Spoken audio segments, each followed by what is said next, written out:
Sometimes I have an idea about the product, but I don't know yet what should it be made of. And then I actually start a process from scrolling through for an upcycle material bank, and then I get a lot of great ideas of what we could use. Vi har i mange år haft fokus på at nedbringe antallet af spild og rester. Det har vi gjort gennem optimering af processer og gennem de maskiner, som vi har fået sat ind. Så vi egentlig kommet ned på et forholdsvis lavt niveau. Men selvfølgelig så vil der altid være rester. Så vi mangler lige det sidste stykke for at kunne komme i mål, og der kunne Upcycle hjælpe os med at komme godt af med de sidste rester, som vi har. Så det er vi egentlig blevet hjulpet det sidste stykke hen, der hvor vi gerne vil være.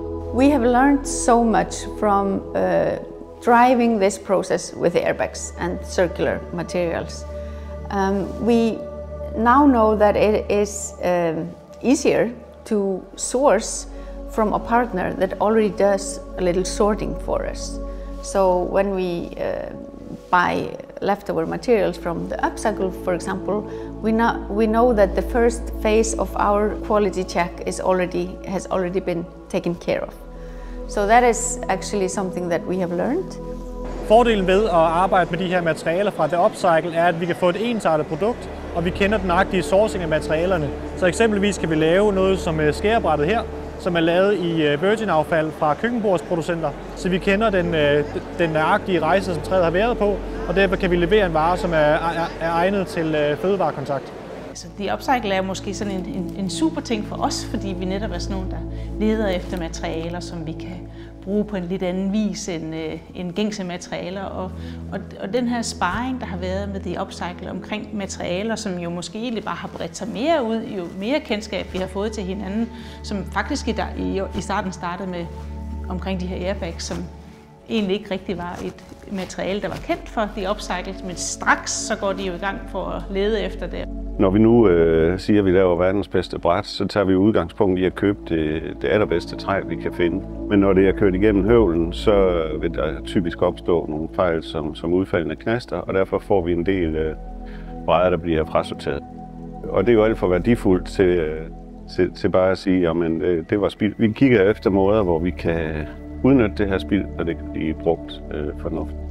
Men den sjove proces fra at have en tanke og en idé til, at det rent faktisk nu står et ret fint waste-in sorteringsanlæg, det var et samarbejde, jeg fik med The Upcycle. Altså en datingcentral, hvor jeg kunne få adgang til nogle materialer. Og rent faktisk designe min waste-top, og grunden til, at det er de her samlinger, det er simpelthen fordi, at det var størrelsen på de restmaterialer, som jeg kunne få igennem de samarbejdspartnere, der var i The Upcycle.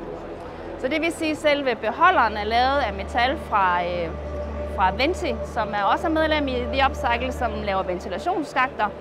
De har et restmateriale, når de producerer, og det er så det restmateriale, jeg har designet min waste-in ud fra. Selve indkastpladen, den er så lavet i et akryl fra et andet medlem af The Upcycle, der hedder Stokoplast, som laver solskærme til lastbiler. Og det akryl, som ligesom var til overs, som ikke var godt nok, har jeg så købt, og så har fået lavet indkastpladerne, som vi så har folieret. Et restmateriale ved Venti, det er de få stykker, vi ikke har mulighed for at udnytte. Blandt andet ved vores laserskæring. Vi optimerer selvfølgelig hele tiden på, at vi kan få udnyttelse 100%, men det kan aldrig lade sig gøre. Så der har vi nogle rester, og når vi så har nogle huller, vi skal skære ud, så giver det rigtig god mening, at nogle af vores kunder via upcycling kan benytte de her rester. Jevi har som stort set alle øvrige industrivirksomheder oplevet massiv prisstigning på råmaterialer. Men det, som i virkeligheden næsten er en endnu større udfordring i øjeblikket, det er rent faktisk at få materialer.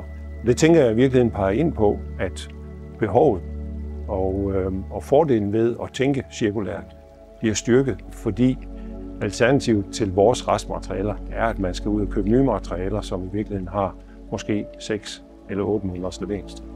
Det vi har fået ud af vores medlemskab med The Upcycle, det er egentlig inspiration til først at formalisere vores andensortering, men også at eftersøge, om der er andre muligheder i vores produktion. Vi har vel rundt regnet omkring 10 sækker om dagen, vil jeg tro, med stofrester. Og det har vi stort behov for. Ønsker om har simpelthen ikke blevet genanvendt. Det har været dejligt ligesom at have et sted, vi kunne gå til med den her udfordring, og som ligesom kunne være vores talerør, fordi vores primære funktion det er jo at servicere vores kunder. Og det betyder jo rent faktisk, at vi har ikke hverken tiden eller energien til at ligge i og være opsøgende på at få genanvendt det her restspild, som vi har. Og der synes vi, at det har været super dejligt at have det samarbejde med jer. Fordi at der ved vi, at I ligesom forsøger at gøre, hvad I kan for at få afsat vores produkter. Vi kan være nødt til at sortere bladet fra på grund af en lille bitte indstøbning eller andet, der sidder et rigtig, rigtig dumt sted.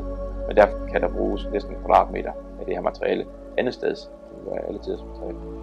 Vi har jo været med i lang tid efterhånden, og jeg synes, det har været en spændende rejse. Og i vores netværk, der gælder det om at finde de her gode ting, som ikke skal kasseres eller recycles, fordi du springer mange led over, når du upcycler et produkt i stedet for recycler det. Det giver rigtig, rigtig god mening for dit CO2-aftryk. I decided to collaborate with Upcycle because we knew that they have a large bank of materials that we were looking for, and that we could source from local production sites and other producers. Generally, I think that Upcycle has a fantastic role of showing all the availabilities, and that gives me as well a lot of inspiration. Jamen, fordelen ved at samarbejde med The Upcycle er som sagt, at vi har det her store materialekartotek, som vi kan gå igennem. Og når vi køber materialerne fra The Upcycle, så kan vi få ensartet processen i forhold til bearbejdningen af emnerne, og det gør, at vi egentlig kan lave produkterne til en mere fordelagtig pris. Så lige pludselig kunne jeg stå på ret kort tid med et produkt, som både i sig selv er cirka lavet af 80% restmaterialer, men også være med til at bidrage med en løsning til, hvordan man kan sortere affald i for eksempel sportsarenaer eller i større venues, som for eksempel her i Messecenter. Og det har altså været på grund af den her matchmaking, som The Upcycle faktisk faciliterer. Altså jeg tror, at den cirkulære økonomi omkring møbler og designprodukter kommer langsomt til at bevæge sig mere og mere ind i forbrugeren. Lige nu der er der jo rigtig meget fokus på det ude i ledet hos os, altså os der ligesom designer og producerer, eller vi producerer jo ikke, men vi er jo hos dem, der producerer det, så vi har fuld fokus på det. Og det kommer ligesom sådan til at være nogle ringe i vandet, der ligesom spreder sig langsomt, så det kommer længere og længere ud til selve forbrugeren, og de bliver mere og mere bevidste omkring det. Så jeg tror, at det langsomt bliver stærkere implementeret